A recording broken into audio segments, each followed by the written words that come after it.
Hi, my name's Steve Levine and I'm a music producer.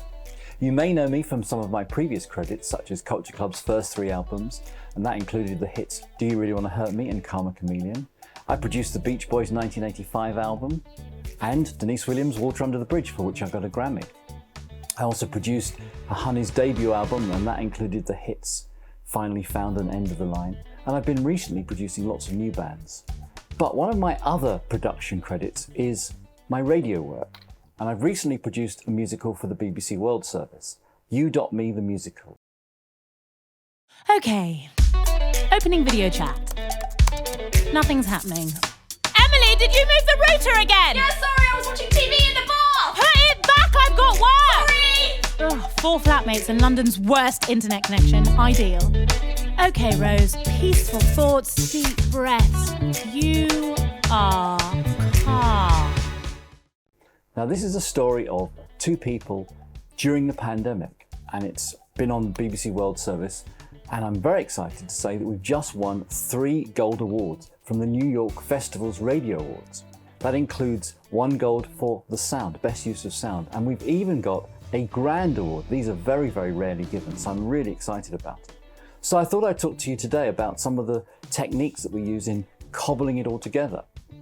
The entire project was recorded during the lockdown, and so consequently every single musician had to record in isolation, separately. And where we did have the performers together, the singers and the actors, they were socially distanced, so they were quite spread apart in the recording studio to go with the current UK guidelines.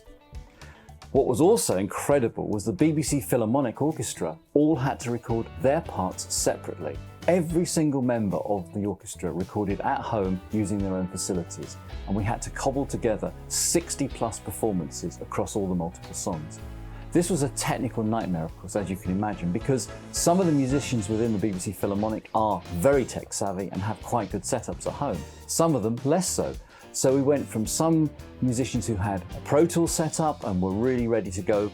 At the other end of the scale, we literally had some that played back the cue track off their phone and recorded it onto another phone or an iPad.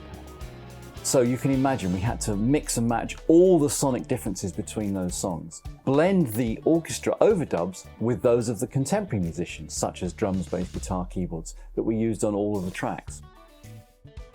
This was really stretching my skills as a record producer, but luckily I had some fantastic tools to help me. Now, one of the things I wanted to show you today is some of the tools I used to create some of the sounds. And in fact, I used McDSP. Now, I've been using McDSP plugins for probably 20 years, almost from version 1 or whenever it first started. And it's a very, very long time.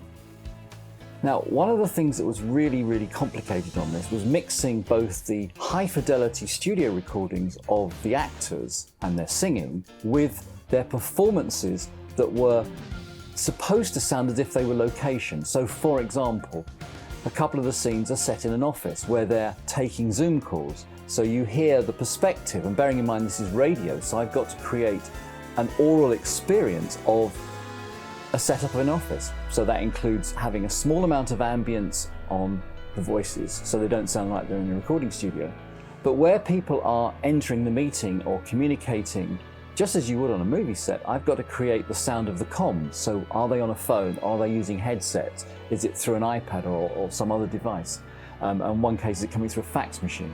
Or answering machine, I should say, rather than a fax machine. But you know those systems that have everything built in, like an office comm center.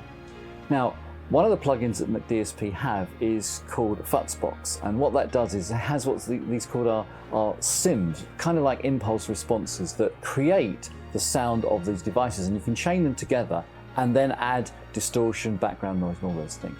This was very, very successful, so I can show you a few examples of that. What's also interesting is the different sonic qualities between certain musicians' own studios and my studio and another musician's studio. So I had to try and mix and match the various kind of almost like the sound template of one studio into that of another. So it all sounded as if they were here with me in my studio, all recording live. Okay, so sports clubs are reopening and we're moving the schedule up to what we outlined in Scenario D, i.e. a 4th fundraising blitz. Okay, so sports clubs are reopening and we're moving the schedule up to what we outlined in Scenario D, i.e. a 4th fundraising blitz.